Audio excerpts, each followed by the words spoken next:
Hello friends.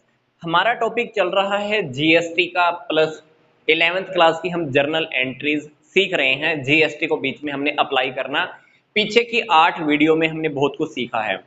Purchase की entry GST पे करना, सेल की एंट्री जीएसटी पे करना, ड्राइंग्स करता है वो गुड्स के अंदर तो जीएसटी की क्या एंट्री होती है, एक्सपेंसेस पे करना जीएसटी की उसमें क्या एंट्री होती है, जीएसटी को लास्ट में आकर हमने कंप्लीट करना होता है, कलेक्ट किया, पेमेंट की, बाकी का अमाउंट हमको क्या करना होता है, गवर्नमेंट को पे करना होता है। इस टॉपिक में हम क्या देखने जा रहे हैं, इस टॉपिक में हम ये देखेंगे कि जीएसटी कहां कहां नहीं लगेगा। ये वो ट्रांजैक्शन है, ये वो बातें हैं जो मैं आपको पीछे की कुछ जर्नल एंट्री में वैसे सिखा चुका हूं, जर्नल एंट्री करना। पर जब हम जीएसटी का टॉपिक अप्लाई करना स्टार्ट करते हैं जर्नल एंट्री के साथ, तो कभी कभी हमारे से मिस्टेक हो जाती है। क्या? मान लीजिए प्रोप्राइटर ने अमाउंट इंट्रोड्यूस किया।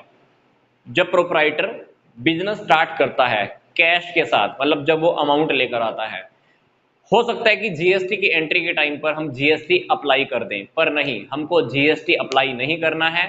हमको जैसे सिंपल एंट्री मैंने आपको पहले बताई है, जब बिजनेस स्टार्ट होता है, जब बिजनेसमैन पैसा लेकर आता है, हम क्या एंट्री करते हैं? Cash account debit to capital account.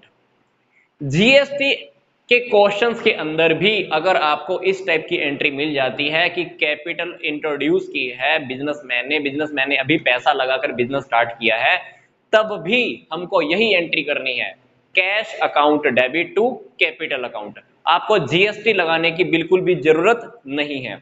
इसी तरह से अगर बिजनेसमैन बिजनेस से पर्सनल यूज के लिए अमाउंट विड्रॉ कर लेता है, पैसा निकाल के ले जाता है, तो उसके ऊपर भी आपको जीएसटी नहीं लगाना है।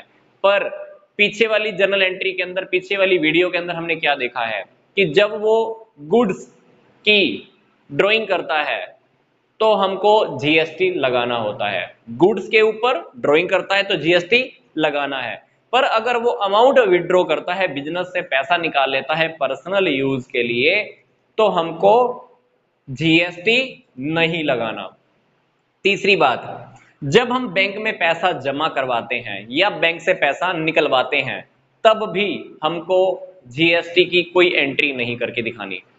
चौथी बात, जब हम क्रेडिटर्स को अमाउंट पे करते हैं और जब हमको डिस्काउंट रिसीव भी होता है उनसे, तब भी हमको जीएसटी की कोई एंट्री नहीं करनी, ना सीजीएसटी ना एसजीएसटी, अपने को कोई एंट्री नहीं करनी।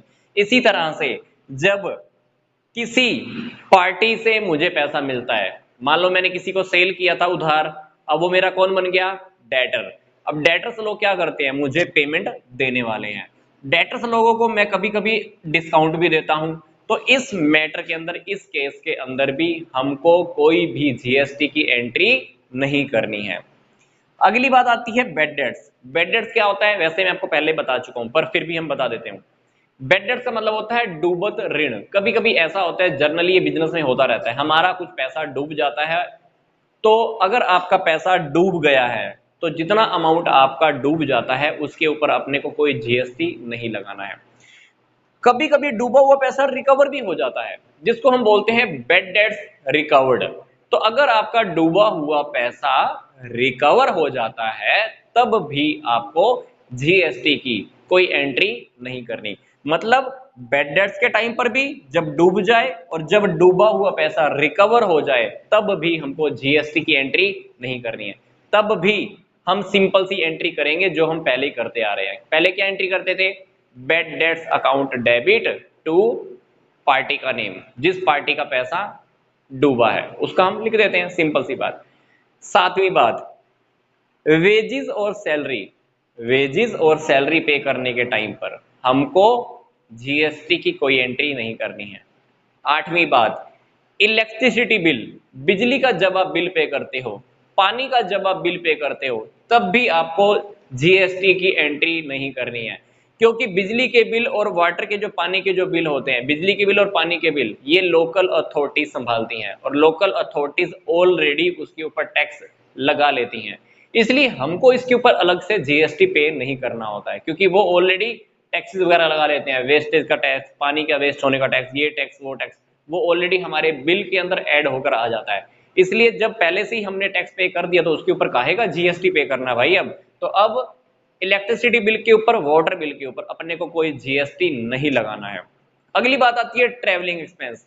ट्रैवलिंग के जो भी एक्सपेंसेस जो बिजनेस के पर्पस के अंदर होते हैं, एजेंट होते हैं, कभी कभी एजेंटों को इधर से उधर जाना पड़ता है, बिजनेसमैन को भी बिजनेस के पर्पस में इधर से उधर जाना पड़ता है, काफी सारे ट्रैवलिंग के एक्सपेंस होते रहते हैं। उन एक्सपेंसेस के लिए भी हमको जीएसटी की कोई एंट्री नहीं करनी है।